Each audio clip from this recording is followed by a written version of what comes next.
Unit 6ல வந்து முச்சங்கங்கள் அப்படிங்கிற ஒரு டாபிக் இருக்கு. அது ரிலேட்டடாக ஒரு ப்ரீவியஸ் கொஸ்டின் நம்ம பார்க்கலாம். நம்மளோட புத்தகம் போர்த்தோட புத்தகத்துல பேஜ் நம்பர் 286 அதோட கபாடபுரம் கடலால் மூழ்கடிக்கப்பட்ட போது ஆட்சி செய்த பாண்டிய மன்னன் யார் அப்படின்னு கேட்டிருக்காங்க. இதோட ஆப்ஷன் சொல்றேன். கடுங்கோன், காய்ச்சின வழுதி, முடத்திருமாறன், நெடுஞ்செழியன். இதுக்கு நம்ம புத்தகத்துல இருக்கக்கூடிய சோர்ஸ் பேஜ் நம்பர் 109. அதுல முச்சங்கங்கள் அப்படின்னு வந்து கொடுத்திருக்காங்க. அதுல முதல் சங்கம், இடைச்சங்கம், கடை சங்கம் அப்படின்னு சொல்லப்பட்டிருக்கு. முதல் சங்கம் ஆரம்பிக்கப்பட்டது எங்க அப்படின்னு பாத்தீங்கன்னா தென்மதுரை. இடைச்சங்கம் தான் கபாடபுரத்துல ஆரம்பிச்சிருக்காங்க.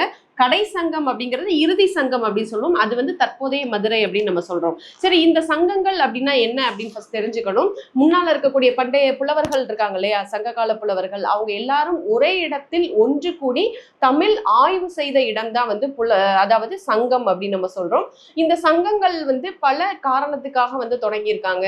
அதை தொடங்கின முதல் அரசர் யார் அப்படின்னு பாத்தீங்கன்னா பாண்டிய மன்னர்கள் தான் சங்கங்களை நிறுவி தமிழ் வளர்த்தவர்கள் அப்படின்னு நம்ம சொல்றோம்.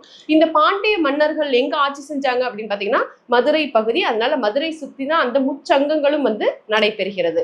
இந்த சங்கங்கள் வந்து பாத்தீங்கன்னா ஃபர்ஸ்ட், அதாவது முதல் சங்கம் வந்து என்ன ஆற்றங்கரை அப்படின்னு பாத்தீங்கன்னா பக்ட்ருளியாறு.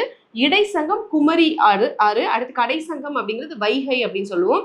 முதல் சங்கத்தின் ஆட்சி செய்த மன்னர்கள் யார் அப்படின்னு பாத்தீங்கன்னா காய்ச்சின வழுதியிலிருந்து கடுங்கோன் வரை இருக்கக்கூடிய மன்னர்கள் வந்து இந்த பகுதியில் ஆட்சி செஞ்சிருக்காங்க. கிட்டத்தட்ட 89 அரசர்கள் ரூல் பண்ணியிருக்காங்க. அடுத்து இடைச்சங்கம் வேண்டேர் செழியன் முதல் முடத்திருமாறன். அப்போ இதுல மொத்தம் எத்தனை அரசர்கள் பாத்தீங்கன்னா 59 அரசர்கள் வந்து ரூல் பண்ணியிருக்காங்க. மூன்றாவது பாத்தீங்கன்னா முடத்திருமாறன்ல இருந்து உக்கிர பெருவழுதி. அப்போ மொத்தம் 49 அரசர்கள் வந்து இங்க ரூல் பண்ணியிருக்காங்க. அப்போ நம்மளோட ஆன்சர் என்னது? முடத்திருமாறன். அதாவது இடைச்சங்கத்துல வந்து முடத்திருமாறன் வரை இறுதி அரசரா வந்து ஆட்சி பண்ணியிருக்காரு. சரியான விடை வந்து முடத்திருமாறன். அது போக இதுல இருக்கக்கூடிய பாடிய புலவர்கள், நிறைய புலவர்கள் அந்த காலகட்டத்துல பாடல்கள் வந்து ஏற்றியிருப்பாங்க. முதல் சங்கத்துல 4449 புலவர்கள், இடைச்சங்கத்துல 3700 புலவர்கள். அதே நேரத்துல கடைசங்க காலகட்டத்துல வந்து எத்தனை புலவர்கள் அப்படிங்கிறத வந்து கமெண்ட் பண்ணுங்க.